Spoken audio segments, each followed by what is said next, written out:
Hello बच्चों, हम देख रहे हैं अपना चैनल संस्कृत युग। हमने व्याकरण के टॉपिक कर लिए हैं। अब शब्द रूप धातु रूप बच्चे हैं, उनको अपन बाद में करेंगे।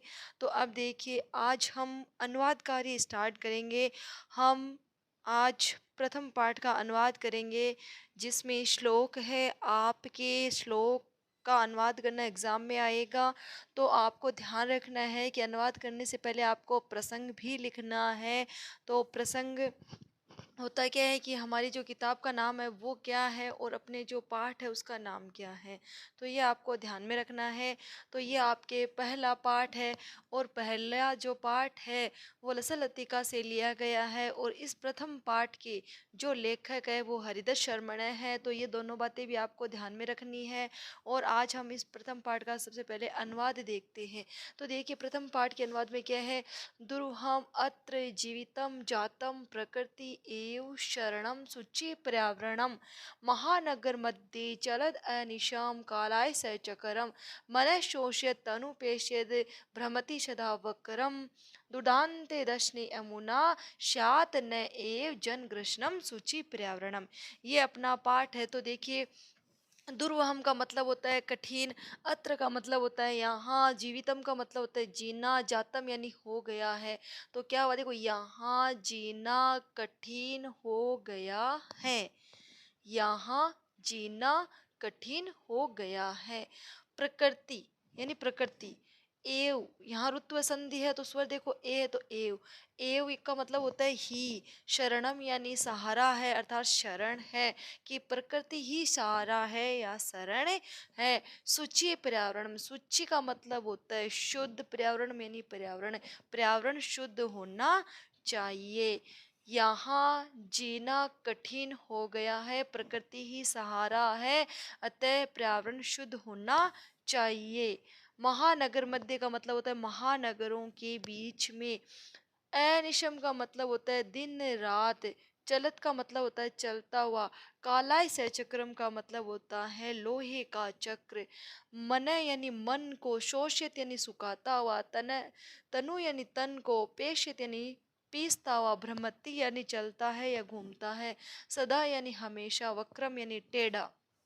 तो इन दोनों लाइनों को क्या हो गया कि महानगरों के बीच में दिन रात चलता हुआ लोहे का चक्र, मन को सुखाता हुआ, तन को पीसता हुआ, सदा ही टेढ़ा चलता है, अर्थात टेढ़ा घूमता है। दुर्दांते दशने अमुना, दुर्दांते दशने अमुना, अमुना यानी इसके, दुर्दांते दशने भयानक दांतों से, शात न एव, न यानी नहीं, एव यानी ही, यानी नहीं, और जन ग्रशनम यानी मानव विनाश, शात यानी हो जाए, कि इसके भयानक दांतों से मानव विनाश न हो जाए, अतः पर्यावरण शुद्ध होना चाहिए। तो एक बार अपन पूरे श्लोक का वापस देख लेते हैं। यहाँ जीना कठिन हो गया है, प्रकृति ही शरण है, अतः पर्यावरण शुद्ध होना चाहिए। महानगरों के बीच में दिन रात चलता हुआ लोहे का चक्र, मन को सुखाता हुआ, शरीर को पीसता हुआ, सदा ही टेढ़ा चलता है, इसके भयानक दांतों से मानव विनाश न हो जाए, अतः पर्यावरण शुद्ध होना चाहिए। अब अपना दूसरा श्लोक है, प्रथम पाठ का दूसरा श्लोक। कजल मलिनम धूमम मुच्यति सत सत्सक्टियानम वाष्पयान माला संधावती वितरंती ध्वानम यानानाम पंक्तियों है अनंता कठिनम संसरणम सूचि पर्यावरणम।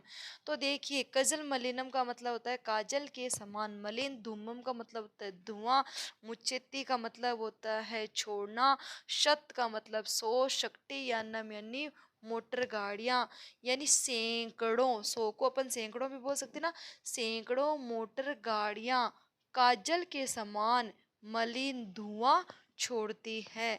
सैकड़ों मोटर गाड़ियां काजल के समान मलिन धुआं छोड़ती हैं।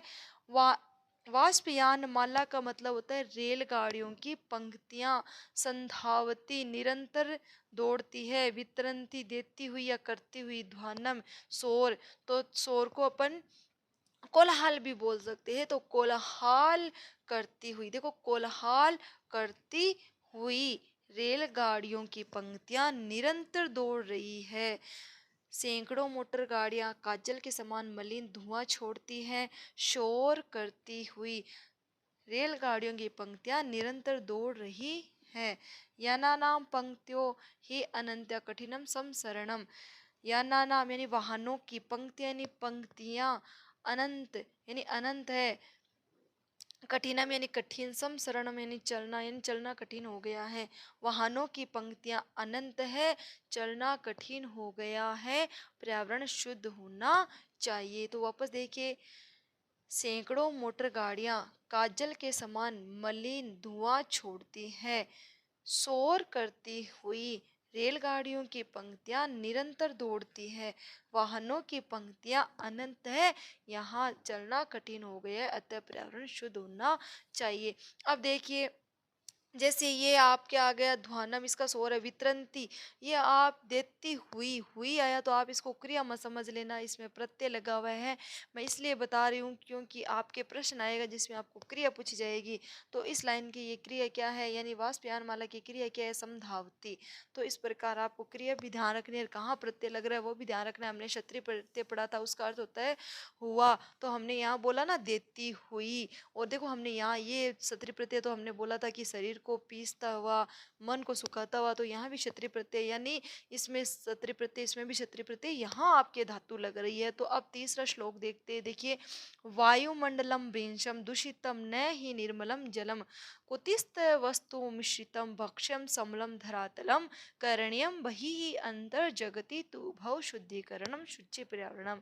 तो देखिए, वायुमंडलम यानी वायुमंडल, भृंशम का मतलब होता है अत्यधिक, और दूषितम का मतलब होता है दूषित, न यानी न, और ही का मतलब होता है निश्चित, निर्मलम यानी निर्मल, जलम यानी जल, कि वायुमंडल अत्यधिक दूषित हो गया है, वायुमंडल अत्यधिक दूषित हो गया है, निश्चित ही जल निर्मल नहीं रहा है। वायुमंडल अत्यधिक दूषित हो गया है, निश्चित ही जल भी निर्मल नहीं रहा है। भक्ष्यम का मतलब होता है खाद्य पदार्थ, कुत्सित यानी दूषित, वस्तु यानी वस्तुओं में, मिश्रित यानी मिल गया है, खाद्य पदार्थ भी दूषित वस्तुओं में मिल गए हैं। समलम धरातलम, समलम का मतलब होता है गंदा, और धरातलम का मतलब, धरातलम या आप पृथ्वी बोल सकते हो, कि धरातल भी गंदा हो गया है, अर्थात धरातल भी शुद्ध नहीं रहा है।